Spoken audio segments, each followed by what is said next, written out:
कहानी इंस्पेक्टर मातादीन चांद पर। लेखक हरिशंकर परसाई जी। इसके पात्र, इसमें मुख्य पात्र मातादीन है जो एक पुलिस इंस्पेक्टर है और वही मुख्य भूमिका में है। कहानी चारों तरफ उसी के तरफ घूमती है। यह परसाई जी की एक व्यंग्य रचना है जिसमें पुलिस प्रशासन की रिश्वतखोरी के ऊपर व्यंग्य किया है। तो आओ शुरू करते हैं कहानी। वैज्ञानिक कहते हैं चांद पर जीवन नहीं है। Senior police inspector Matadin department में एमडी साहब कहते हैं वैज्ञानिक झूठ बोलते हैं, वहाँ हमारे जैसे मनुष्य की आबादी है।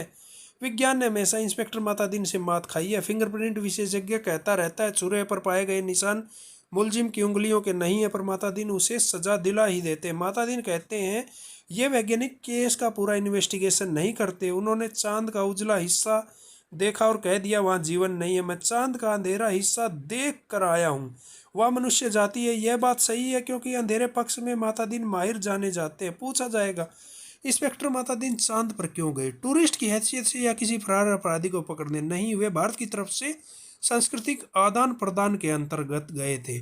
चांद सरकार ने भारत सरकार को लिखा था कि यूँ तो हमारी पुलिस बहुत आगे है, पर वो बहुत से केस की इन्वेस्टिगेशन करने की क्षमता उसमें नहीं है। वह अपराधी का पता लगाने और उसे सजा दिलाने में अक्सर सफल नहीं होती। सुना है आपके यहाँ रामराज है, मेहरबानी करके किसी पुलिस अफसर को भेजे जो हमारी पुलिस को शिक्षित कर सके। गृह मंत्री ने सचिव से कहा किसी आईजी को भेज दो। सचिव ने कहा नहीं सर, आईजी नहीं भेजा जा सकता, प्रोटोकॉल वाले चांद हमारे शुद्ध है, उपग्रह है, आईजी के रैंक के अधिकारी को नहीं भेजेंगे, सीनियर इंस्पेक्टर को भेज देता हूँ। तय किया गया कि हजारों मामलों में इन्वेस्टिगेशन अफसर सीनियर इंस्पेक्टर मातादीन को भेज दिया जाए। चांद की सरकार को लिख दिया गया कि मातादीन को लेने के लिए बयान भेज दीजिए। पुलिस मंत्री ने मातादीन को बुलाकर कहा तुम भारतीय पुलिस की उज्जवल परंपरा के दूत की हैसियत से जा रहे हो, ऐसा काम करना कि सारे अंतरिक्ष में डिपार्टमेंट की ऐसी जय जयकार हो कि प्रधानमंत्री को भी सुनाई पड़ जाए। मातादीन की यात्रा का दिन आ गया। एक यान अंतरिक्ष अड्डे पर उतरा।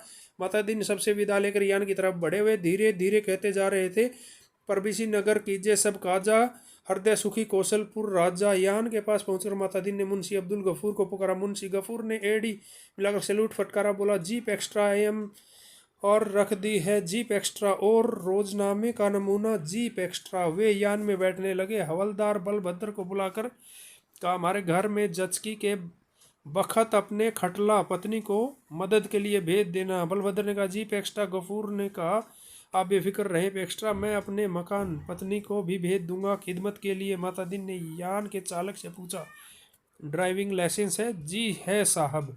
और गाड़ी में बत्ती ठीक है? जी ठीक है। मातादीन ने कहा सब ठीक ठाक होना चाहिए वरना हरामजादे का बीच अंतरिक्ष में चालान कर दूंगा। चंद्रमा से आए चालक ने कहा हमारे यहाँ आदमी से इस तरह नहीं बोलते। मातादीन ने कहा जानता हूँ बे, तुम्हारी पुलिस कमज़ोर है, अभी मैं उसे ठीक करता हूँ।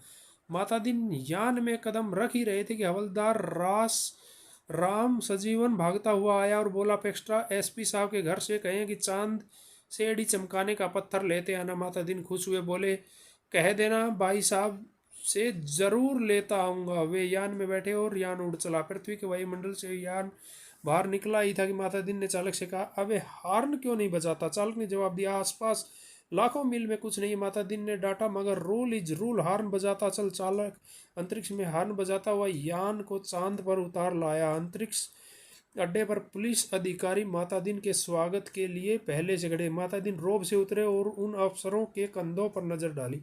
वहाँ किसी के स्टार नहीं थे, फीते भी किसी के नहीं लगे थे, लिहाजा मातादीन ने एडी मिलाना और हाथ उठाना जरूरी नहीं समझा। फिर उन्होंने सोचा मैं यहाँ इंस्पेक्टर की हैसियत से नहीं, सलाहकार की हैसियत से आया हूँ। मातादीन को वो लोग लाइन में ले गए और एक अच्छा बंगले में उन्हें टिका दिया। एक दिन आराम करने के बाद मातादीन ने काम शुरू किया। पहले दिन उन्होंने पुलिस लाइन का मुलाहजा किया। शाम को उन्होंने आईजी से कहा आपके यहाँ पुलिस लाइन में हनुमान जी का मंदिर नहीं है। हमारे रामराज में पुलिस लाइन में हनुमान जी हैं। आईजी ने कहा हनुमान कौन थे? हम नहीं जानते। मदन ने कहा हनुमान का दर्शन हर करते हुए प्राण पुलिस वाले के लिए जरूरी है। हनुमान सुग्रीव के यहाँ स्पेशल ब्रांच में थे, उन्होंने सीता माता का पता लगाया था। एबडक्शन का मामला था, दफा 362। हनुमान जी ने रावण को सजा वहीं दे दी, उसकी प्रॉपर्टी में आग लगा दी। पुलिस को यह अधिकार होना चाहिए कि अपराधी को पकड़ा और वहीं सजा दे दी, अदालत में जाने का झंझट नहीं। मगर यह सिस्टम अभी हमारे राजमहाराज में भी चालू नहीं हुआ। हनुमान जी के काम से भगवान राम बहुत खुश थे। हुए उन्हें अयोध्या ले गए और टोन ड्यूटी में तैनात कर दिया। वहीं हनुमान हमारे आराध्य देव, मैं उनकी फ़ोटो लेता आया हूँ। उन पर से मूर्तियाँ बनवाइए और हर पुलिस स्टेशन में स्थापित करवाइए। थोड़े ही दिनों में चांद की हर पुलिस लाइन में हनुमान जी स्थापित हो गए। माता दीन उन कारणों का अध्ययन कर रहे थे जिसे पुलिस लापरवाह और अलाल हो गई थी। वह अपराधों पर ध्यान नहीं दे रही थी। कोई कारण नहीं मिल रहा था। एकाएक उन्हीं बुद्धि में एक चमक आई।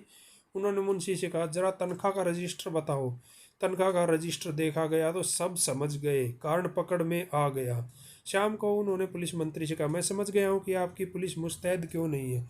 आप इतनी बड़ी तनख्वाहें देते हैं, इसलिए सिपाही को 500, थानेदार को 1000। ये क्या मजाक। आखिर पुलिस अपराधी को क्यों पकड़े। हमारे यहाँ सिपाही को 100, इंस्पेक्टर को 200 देते हैं तो वे 24 घंटे जुर्म की तलाश करते हैं। आप तनख्वाहें फ़ौरन घटाइए। पुलिस मंत्री ने कहा, मगर यह तो अन्याय होगा। अच्छा वेतन नहीं मिलेगा तो वे काम ही क्यों करेंगे। मातादीन ने कहा, इसमें कोई अन्याय नहीं है। आप देखेंगे कि पहली घटी हुई तनख्वाह मिलते ही आपकी पुलिस की मनोवृत्ति में क्रांतिकारी परिवर्तन हो जाएगा। पुलिस मंत्री ने तनख्वाहें घटा दी और 2-3 महीने में सचमुच बहुत फर्क आ गया। पुलिस एकदम मुस्तैद हो गई, सोते से एकदम जाग गई, चारों तरफ नजर रखने लगी। अपराधियों की दुनिया में घबराहट छा गई। पुलिस मंत्री ने तमाम थानों के रिकॉर्ड बुलाकर देखे। पहले से कई गुना केस अधिक रजिस्टर हुए थे। उन्होंने माता दिन से कहा, मैं आपकी सूझबूझ की तारीफ करता हूँ। आपने क्रांति कर दी है, पर यह हुआ किस तरह। माता दिन ने समझा, बहुत मामूली है। कम तनख्वाह दोगे तो मुलाजिम की गुजर नहीं होगी। 100 रुपये में सिपाही बच्चों को नहीं पाल सकता। 200 में इंस्पेक्टर ठाट बाट से नहीं रह सकता। उसे ऊपरी आमदनी करनी पड़ेगी और ऊपरी आमदनी तभी होगी जब वह अपराधी को पकड़ेगा। गर्ज कि वह अपराधों पर नजर रखेगा, सचेत करता हुआ प्राण और मुस्तैद हो जाएगा। हमारे रामराज के स्वच्छ और सक्षम प्रशासन का यही रहस्य है। चंद्रलोक में इस चमत्कार की खबर फैल गई। लोग माता दिन को देखने आने लगे। वह आदमी कौन है जो तनख्वाह कम करके समता ला देता। पुलिस के लोग भी खुश थे। वे कहते, गुरु आप इधर न पधारते तो हम सभी कोरी तनख्वाह में ही गुजर कर रहे होते।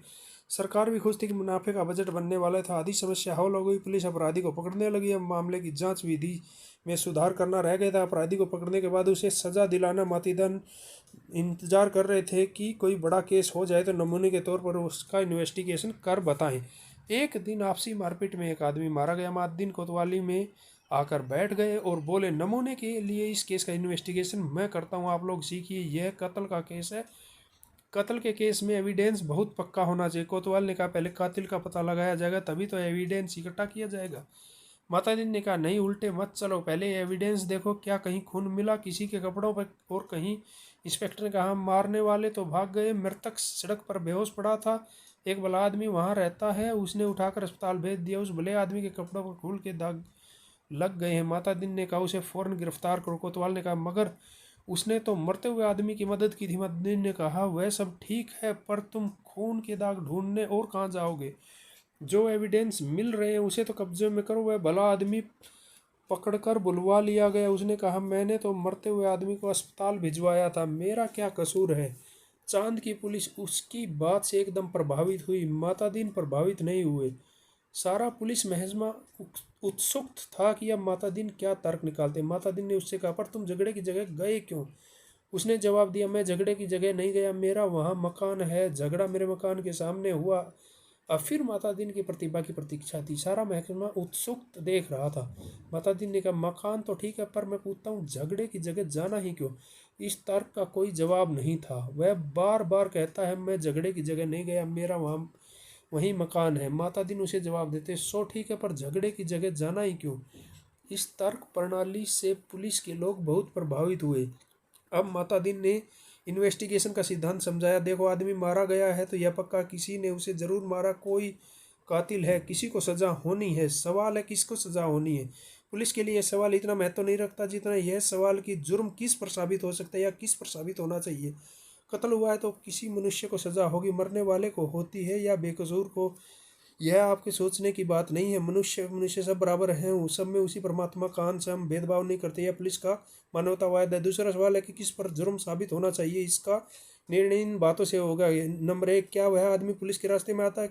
नंबर 2, क्या उसे सजा दिलाने में ऊपर के लोग खुश होते हैं। माता दिन को बताया गया कि वह आदमी भला, पर पुलिस अन्याय का विरोध करा। जहाँ तक ऊपर के लोगों का सवाल है, वह वर्तमान सरकार की विरोधी राजनीति वाला है। माता दिन ने टेबल ठोककर कहा, फर्स्ट क्लास केस, पक्का एविडेंस और ऊपर का स्पोर्ट। एक इंस्पेक्टर ने कहा, पर हमारे गले पे यह बात नहीं उतरती कि एक निरपराध भले आदमी को सजा दिलाई जाए। माता दिन ने समझा, देखो, मैं समझा चुका हूँ कि उस सब में ईश्वर का अंश है। सजा इसे हो कातिल को फांसी पर तो ईश्वर ही चढ़ेगा ना। फिर तुम कपड़ों पर खून मिला है, इसे छोड़कर तुम कहाँ खून ढूंढते फिरोगे? तुम तो भरो एक एफआईआर।